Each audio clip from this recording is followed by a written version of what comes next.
জীবনটা সম্মানের জায়গা।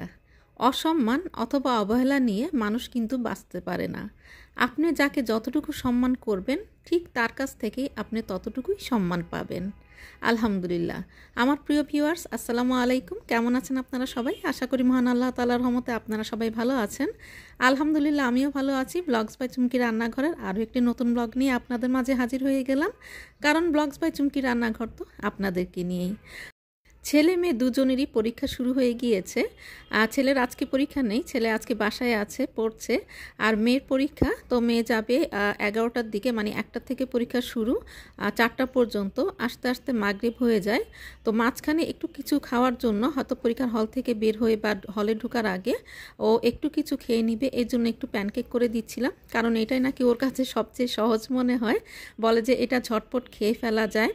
তো যার জন্য ঝটপট করে কিছু প্যানকেক তৈরি করে দিলাম। আর এই ধরনের ঘরে তৈরি খাবারগুলো কিন্তু অনেক বেশি স্বাস্থ্যের জন্য ভালো। আর আপনি নিশ্চিন্তে ছেলে মেয়েদেরকে দিতে পারছেন। আর আপনি বাইরের খাবার যখন দিবেন, একে তো অনেক বেশি দাম দিয়েও কিনতে হয়, কিন্তু সেটা যে স্বাস্থ্যের জন্য কতটুকু ভালো সেটা আমরা সবাই কম বেশি জানি। আর এই যে দেখতে পাচ্ছেন, ঘরের কিন্তু হযবরল অবস্থা। এখন 8:30 বেজে গিয়েছে। আর আজকে আবার খালাও বলেছে যে আজকে খালা আসবে না, তো মাথায় ঘুরপাক খাচ্ছিল কি করব। কিন্তু আমরা গৃহিণী, আমাদেরকে তো সব গুছিয়ে করতেই হবে। আর এই যে দেখতে পাচ্ছেন মানি প্ল্যান্টটা, এটা কিন্তু আমার চোখ জুড়ানো একটা বিষয়। মানে যখন আমার মনটা খারাপ থাকে বা আমি যখন ড্রয়িং রুম গোছাতে আসি, তখনই আমি এটার দিকে কিছুক্ষণ তাকিয়ে থাকি। কারণ আমার কাছে এই মানি প্ল্যান্টটা অনেক বেশি মনে হয় যে আমার চোখটা জুড়িয়ে দেয়। তো যাই হোক, চোখটা জুড়িয়ে নিলাম, মনটাও একটু ফ্রেশ করে নিলাম। তো এখন কাজে লেগে পড়ব। তো খালা আসবে না, এই জন্য গতকালকে কিছু তরি তরকারি কেটে রেখেছিলাম। আর এই যে এটা হচ্ছে কচু, কচুর ডাঁটা আর কচু আলাদা আলাদা করে কেটে রেখেছিলাম। এগুলো সব সিদ্ধ করে তারপর পানিটা নিংড়ে ফ্রোজেন করে রাখবো, মানে ফ্রিজে রেখে দিব।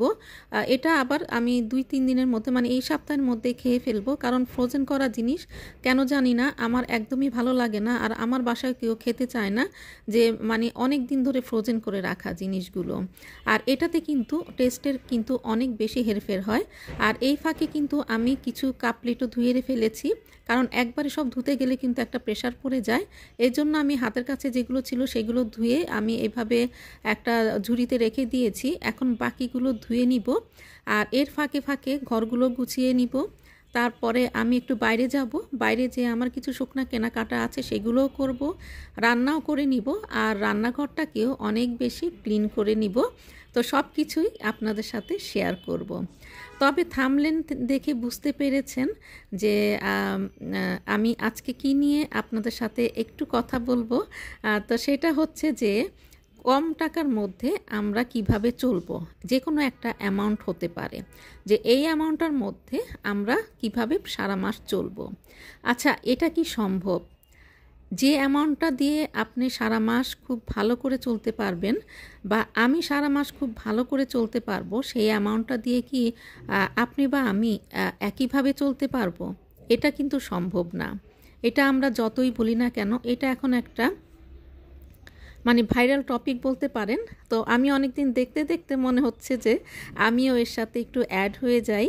কারণ একটা অ্যামাউন্ট, যে কোনো একটা অ্যামাউন্ট ধরেন, কারণ প্রতিটা পরিবারে আমরা কিন্তু শ্রেণী 3টা, উচ্চবিত্ত, মধ্যবিত্ত, নিম্নবিত্ত। এখানে কথা হচ্ছে এই 3টা শ্রেণী, আমরা যে যতটুকু ইনকাম, যার যতটুকু ইনকাম, আমরা কিন্তু তার মধ্যেই চলার চেষ্টা করব। এখানে একটা কথা আপনাকে মানতেই হবে, আপনার পরিবারের সদস্য সংখ্যা, আপনার যে মেইনটেন খরচ, সেটা, আপনার সন্তানরা কেমন স্কুলে পড়ছে, আপনারা যাতায়াত কিভাবে করছেন, আপনারা কেমন বাড়িতে থাকছেন, সেটার ভাড়া কেমন, আপনার আত্মীয় স্বজনের সাথে আপনি কিভাবে মেইনটেন করছেন, আপ্যায়ন কিভাবে করছেন, আপনার দেশের বাড়িতে পাঠাতে হচ্ছে কি না, এগুলো কিন্তু একটা বড় ফ্যাক্টর। সেই ব্যাপারগুলো আরেকটা পরিবারে নাও থাকতে পারে।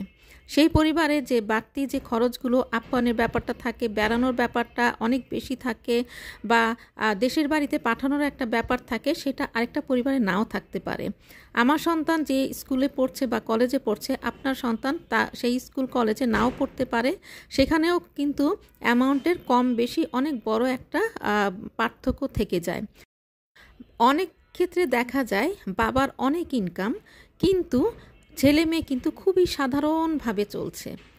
আর অনেক ক্ষেত্রে দেখা যায় যে একজন মধ্যবিত্ত সন্তানরাও কিন্তু ব্র্যান্ডেড কাপড় ছাড়া পরছে না। তো এখানে কিন্তু পার্থক্যটা এখানে এমনিতেই বোঝা যাচ্ছে। এবার আসছি খাবার ব্যাপারে।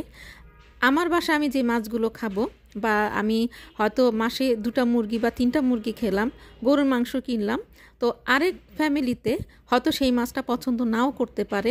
সপ্তাহে মানে প্রতিদিনই একটা করে মুরগি লাগতে পারে, তারা গরুর মাংসটাও অনেক বেশি কিনতে পারে। আদার্স খাবার যে ব্যাপারটা সেটা কিন্তু সম্পূর্ণই আলাদা। এখানেও কিন্তু অ্যামাউন্টের একটা হেরফের হয়েই যায়। তো একটা যেটা কথা, আমরা যারা গৃহিণীরা আছি, আমরা যখন বাবার বাড়ি থেকে আসি, বাবার বাড়িতে অনেক বেশি সচ্ছলতা, অনেক বেশি আদর যত্ন সব কিছু ছেড়ে কিন্তু আমরা এমনও হয় যে অনেক বেশি একটা হিসেবে পরিবারে গিয়ে পড়েছি।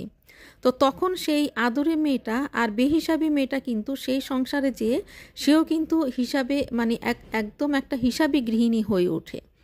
কাজে আপনাদের যত ইনকাম থাকুক, কোনো গৃহিণী বা কোনো গৃহকর্তাই চায় না যে তাদের হিসাবের বাইরে চলতে। আপনার যে যত ইনকাম, আপনারা খেয়াল করবেন যে অনেক বেশি ইনকামারদেরও আমরা দেখি অনেক বেশি হিসাবের মধ্যে চলতে। আবার যারা মধ্যবিত্ত তাদেরকেও আমরা দেখি তার চেয়ে একটু ভালো করে চলার চেষ্টা করে। তো এটা হয় কি যে মন মানসিকতার ব্যাপার থাকে। আর আমার যে পরিবারের সদস্য, আমার মন মানসিকতা বা আমার চলার যে একটা ধরন, সব কিছুর উপরে খাবার দাবার মেনটেন সব কিছু কোনো পরিবারের সাথে কিন্তু কোনোটাই যায় না। হ্যাঁ, আমরা এটা কিন্তু কখনোই হয় না, আমরা শুধুমাত্র এই টিপসগুলো ফলো করতে পারি। হয়তোবা আমি এভাবে মাছটা ফ্রিজে সংরক্ষণ করছি, এটা তো আমি জানি না, তাহলে আমিও একটু ট্রাই করি কিভাবে আমি সংরক্ষণ করব। বা কোনো একটা ভাবির কাছে আমার একটা শাড়ি ভালো লাগলো, তো আমি সেই শাড়িটা আমার পছন্দ হয়েছে, ঠিক আছে আমি যদি সাধ্যে কুলে আমি সেরকম একটা শাড়ি কিনবো। বাট আপনার ফ্যামিলির সাথে আমার ফ্যামিলির একই অ্যামাউন্টের ভিতরে চলা, বা আমার ফ্যামিলির যে অ্যামাউন্টটা সেটা সেই অ্যামাউন্ট দিয়ে আপনার পরিবারে ঠিক একইভাবে চলা, এইটাও কি কখনো আদৌ কি সম্ভব? কখনোই সম্ভব না। ওই যে আমি প্রথমেই বললাম, কেউই কিন্তু বেহিসাবি না।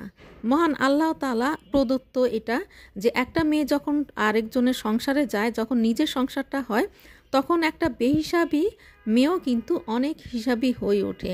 সেও চায় তার সংসারটা আঁকড়ে ধরতে, সেও চায় তার সংসার থেকে কিছুটা বাঁচিয়ে ভবিষ্যতের জন্য, সন্তানদের জন্য সঞ্চয় করতে। এটা গৃহকর্তাই বলেন, গৃহকর্ত্রীই বলেন, এটা কিন্তু সবার ক্ষেত্রেই প্রযোজ্য। যে যতই ইনকাম করুক, কেউ কিন্তু তার ইনকামটা ফেলে দিতে চায় না, বেহিসাবি খরচ করতে চায় না। তো আমরা যতই বলি এই একটা অ্যামাউন্ট দিয়ে যে এই অ্যামাউন্টের মধ্যে আমি চলছি আপনিও চলেন, বা আমি চলছি আপনিও এইভাবে চলতে পারবেন, এটা কি সম্ভব? হয়তো আমার ছেলে মেয়ে প্রাইভেটে পড়ছে, আপনার ছেলে মেয়ে হয়তো সরকারিতে পড়ছে। আবার আমার ছেলে মেয়ে যদি সরকারিতে পড়ে, হয়তো বা আপনার ছেলে মেয়ে প্রাইভেটে পড়ছে, এখানেও কিন্তু একটা মানে খরচের কিন্তু একটা বড় ব্যাপারটা থেকে যায়। তো কাজেই একই অ্যামাউন্ট দিয়ে প্রতিটা ফ্যামিলি কিন্তু কখনোই একইভাবে চলতে পারে না। অনেকক্ষণ আপনাদের সাথে কথা বলে ফেললাম, এবার ক্ষমা চাওয়ার পালা। আমার কথাগুলোতে যদি কেউ একটু মানে আপনাদের যদি একটু খারাপ লেগে থাকে, তাহলে প্লিজ ক্ষমা দিতে দেখবেন। আর যদি ভালো লেগে থাকে লাইক দিয়ে পাশে থেকে যাবেন। তো সবাই ভালো থাকবেন, সুস্থ থাকবেন, ব্লগস বাই চুমকি রান্নাঘরের পাশেই থাকবেন, কারণ ব্লগস বাই চুমকি রান্নাঘর তো আপনাদেরকে নিয়েই। আর এই যে আপনাদের সাথে কথা বলতে বলতে আমি সব কাজগুলো সেরে ফেলেছি। তো সবাই ভালো থাকবেন, সুস্থ থাকবেন। আল্লাহ হাফেজ।